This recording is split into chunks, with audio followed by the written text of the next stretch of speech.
masa Orde Baru tahun 1966 sampai tahun 1998.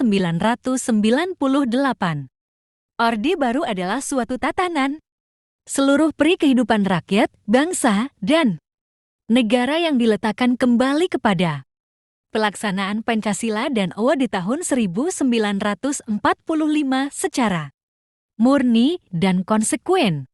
1. Perkembangan politik. Di dalam bidang politik, pemerintahan Orde Baru. Kebijakan yang dibuat selama masa pemerintahan Orde Baru antara lain sebagai berikut. A. Penyederhanaan partai politik. B. Memasukkan ABRE ke kancah politik. C.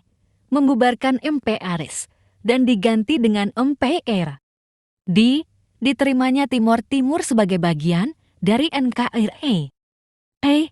Menata politik luar negeri. F. Pemilihan umum. 2. Perkembangan ekonomi Indonesia masa Orde Baru. Kebijakan ekonomi yang diterapkan pada masa Orde Baru berorientasi kepada penyelamatan ekonomi nasional. Untuk mengantisipasi hal tersebut, pemerintah melakukan langkah-langkah sebagai berikut. A. Stabilisasi dan rehabilitasi ekonomi. Langkah-langkah penyelamatan tersebut sebagai berikut. 1. Mengadakan operasi pajak. 2. Membendung laju inflasi. 3. Memulihkan kemampuan berproduksi. B. Kerjasama luar negeri. 3. Kehidupan masyarakat Indonesia pada masa Orde Baru. A. Kehidupan sosial. Program-program untuk perbaikan kesejahteraan rakyat yang dilaksanakan pada masa Orde Baru antara lain sebagai berikut. 1. Transmigrasi. 2. Keluarga berencana KB. 3. Puskesmas dan posyandu. B. Pendidikan. C. Kebudayaan. E. Masa reformasi tahun 1998 sampai sekarang. Masa reformasi di Indonesia adalah masa setelah berakhirnya pemerintahan Orde Baru. 1. Perkembangan politik. A. Sidang Istimewa MPR tahun 1998. B. Otonomi daerah. C. Pencabutan pembatasan partai politik. D. Penghapusan dui fungsi ABRI. N. Penyelenggaraan pemilu. 2. Perkembangan ekonomi Indonesia masa reformasi. Kebijakan ekonomi yang diambil sebagai berikut. A. Optimalisasi fungsi dan kinerja BPPN. B. Mendorong terjadinya efisiensi di berbagai sektor. 3. Kehidupan masyarakat Indonesia pada masa reformasi. A. Kehidupan sosial. Pada masa reformasi, masyarakat lebih bebas menyuarakan berbagai aspirasinya. B. Pendidikan. Era reformasi telah memberikan ruang yang cukup besar bagi perumusan kebijakan-kebijakan pendidikan baru yang bersifat reformatif dan revolusioner. C. Kebudayaan. Pelestarian budaya dengan mendaftarkan warisan budaya Indonesia ke United Nations Educational, Scientific, and UNESDI dan organisasi pendidikan. B. Masa demokrasi parlementer tahun 1950 sampai tahun 1959. Sistem parlementer adalah sebuah sistem pemerintahan yang dipimpin oleh Perdana Menteri. 1. Perkembangan politik. A. Sistem pemerintahan. 1. Kabinet Natsir September tahun 1950 Maret 1951.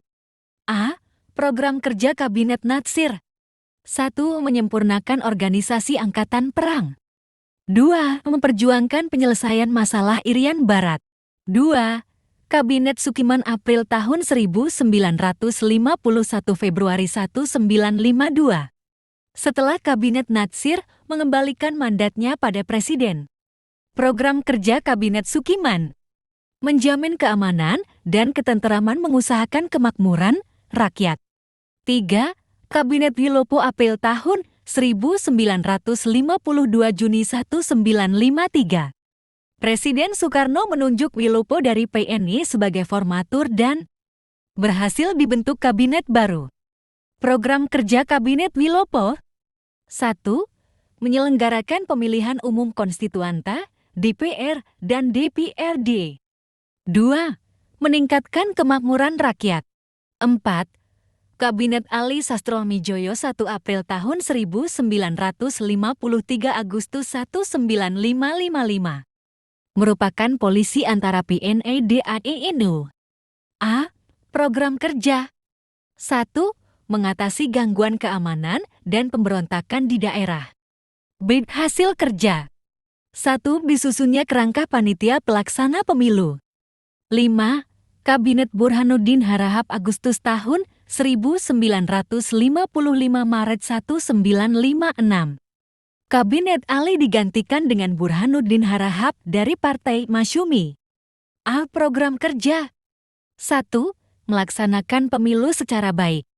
B. Hasil kerja: 1. Penyelenggaraan pemilu yang demokratis. 6. Kabinet Ali Sastroamidjojo 2 Maret tahun 1956 Maret 1957. Kabinet ini dipimpin oleh Ali Sastroamidjojo yang merupakan koalisi 3 partai, yaitu PNI, Masyumi, dan INU. A. Program kerja: 1. Memperjuangkan pengembalian Irian Barat. 2. Mengusahakan perbaikan nasib buruh dan pegawai. B. Hasil kerja: pembatalan seluruh perjanjian KMB. C. Masalah yang dihadapi: pergolakan di daerah yang makin menguat. 7.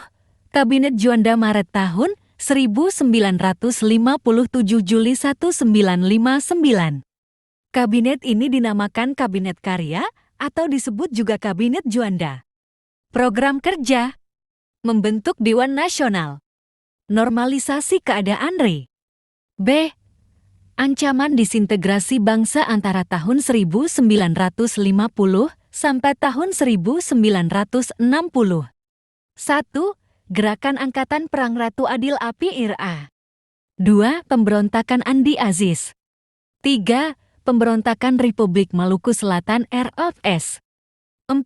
Pemberontakan PRRI Permesta. C. Pemilihan umum tahun 1955. 2. Perkembangan ekonomi. A. Penyebab kekacauan ekonomi Indonesia. B. Kebijakan pemerintah untuk mengatasi masalah ekonomi massa. Demokrasi parlementer. 3. Kehidupan masyarakat Indonesia pada masa demokrasi parlementer. A. Kehidupan sosial. B. Pendidikan. C. Kesenian. C. Masa demokrasi terpimpin tahun 1959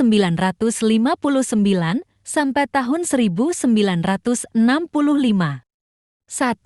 Perkembangan politik. A. Menuju demokrasi terpimpin. Demokrasi terpimpin dimulai dari sejak berlakunya Dekret Presiden 5 Juli tahun 1959. 1. Latar belakang demokrasi terpimpin: terjadinya sejumlah pemberontakan dalam negeri yang makin bertambah gawat. 2. Dekret Presiden tahun 1959.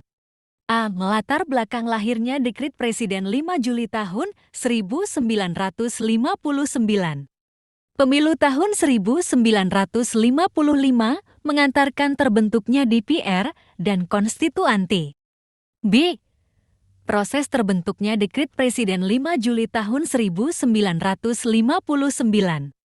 B. Peta kekuatan politik nasional. Demokrasi terpimpin berlaku di Indonesia antara tahun 1959 sampai tahun 1966. C. Pemberontakan Irian Barat. 1. Perjuangan diplomasi. A. Secara bilateral. B. Diplomasi dalam forum PBB. 2. Perjuangan konfrontasi politik, ekonomi, dan militer. A. Pemerintahan Irian Barat harus diserahkan kepada Indonesia. B. Pelaksanaan penyelesaian masalah Irian Barat akan selesai dalam jangka waktu 2 tahun. D. Konfrontasi terhadap Malaysia. Konflik Malaysia muncul setelah golongan komunis yang pada awal. Kemerdekaan. 2. Perkembangan ekonomi Indonesia masa demokrasi terpimpin.